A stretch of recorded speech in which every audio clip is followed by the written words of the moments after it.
Roger Federer may not have played a clay court match for 3 years, but Novak Djokovic still believes he is capable of winning the French Open this season. The 20-time Grand Slam champion has not appeared at Roland Garros since 2015 but is due to return to the dirt this year. His first stop will be in Madrid before heading to Paris from the second major tournament of the season. Djokovic, the winner of the past 3 Grand Slams, will surely enter the clay court slam as the second favorite behind Rafael Nadal, the 11-time champion on the Parisian crushed brick, but the Serb warned that 2009 winner Federer can still be a contender. Asked if it was realistic for Federer to win the French Open this year, he replied, "I think so. I mean, certainly other slams more than Roland Garros for Roger. It's to say, he has more chance to win other slams than Roland Garros, but he has won Roland Garros in the past. He hasn't played it obviously last year or last few years, but, you know, it's hard to speak about Roger's level because it's always there. It's always at its highest. I really, aside of maybe 1 year where he changed a racket and dropped to I think no, whatever, 7, 8, and then he was injured for 5, 6 months, dropped his ranking to out of 15. Those maybe 2 times in the last 15 years have been maybe where I saw him play 10, 20% worse than he's playing on the level that he's playing on all the time.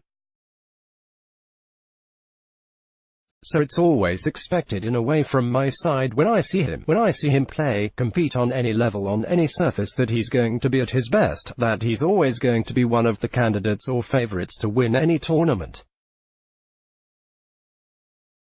Really, I can't talk about Roger in any other instance, you know, regardless of the surface. Federer has not played a clay event since Rome 2016, with last year's French Open finalist Dominic Thiem defeating him in his last clay court match, and there will be question marks over his ability to adapt to a notoriously tricky surface to compete on. Thiem has already given Federer his backing, and Djokovic thinks his recent success in Indian Wells and Miami will stand him in good stead for the dirt. I mean, I thought tennis was missing him definitely on clay last year, Djokovic confessed. Personally, I think most of the people understood why he decided to skip the clay court season last year, and I also understand why he wants to play. Definitely for our sport it's better that he plays. We're looking forward to see him. I mean, he's been playing some great tennis lately. You know, Indian Wells, Miami, he's won 2 out of 3. Played finals, Indian Wells. It's as good as it gets. Of course, it's different surface, but Indian Wells, you know, the ball bounces quite high there, which kind of imitates the clay, so, I mean, he dealt with that high balls really well throughout his career, so I don't see any particular big issue for him playing on this surface.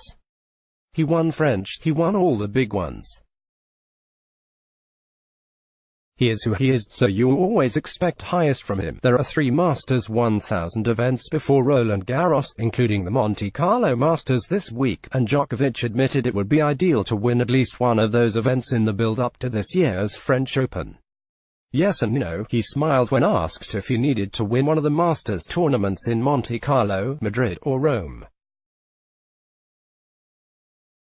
It would be definitely better to approach Roland Garros with a win of one of the big 3 clay court events prior to French Open, but at the same time, I have had great Roland Garros tournaments in the past where I maybe didn't win any of the big ones before. Doesn't necessarily mean it's going to affect completely my state of mind approaching Roland Garros, but it would definitely serve the confidence better if I have won one coming into Paris. Of course, for Djokovic, his eyes will be on the prize as he bids to hold all 4 slam titles at once for the second time in his career, and it's no secret what the biggest obstacle will be in his path. Other than one guy, sure, it's always open, he said. I think Rafa always is a very clear favorite on any clay court in the world, and it doesn't change. He's still there. I mean, obviously depends how he's feeling physically. You know, I have seen him play here, so he's been here a few days. Seems like he's fine. You know, if he's physically fit, he's definitely the number one guy, you know, on this surface without a doubt. And then, you know, after him it's quite open.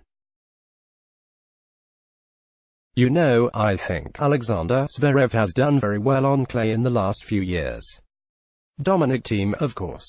Roger is going to play as well this season. That's great for tennis. I think it is pretty open. Yes, I mean, for sure, beating Rafa in Roland Garros would be, and he's one of the ultimate challengers of the sport, as it is winning against Roger in Wimbledon, yeah. I have been fortunate to experience both, so, you know, it is quite a special feeling, because they have dominated those surfaces so much in their careers. Djokovic's victory over Nadal at Roland Garros, in the 2015 edition, came in the quarterfinals. It was a rampant straight sets win for the eventual runner-up. And it was clear that he would relish the opportunity to take him on again in the tournament finale, having been beaten by the Spaniard at that stage on 2 previous occasions. In the final of Roland Garros. Yeah, okay, so there you go, he concluded. You answered the question. That would be the match of the season, yeah.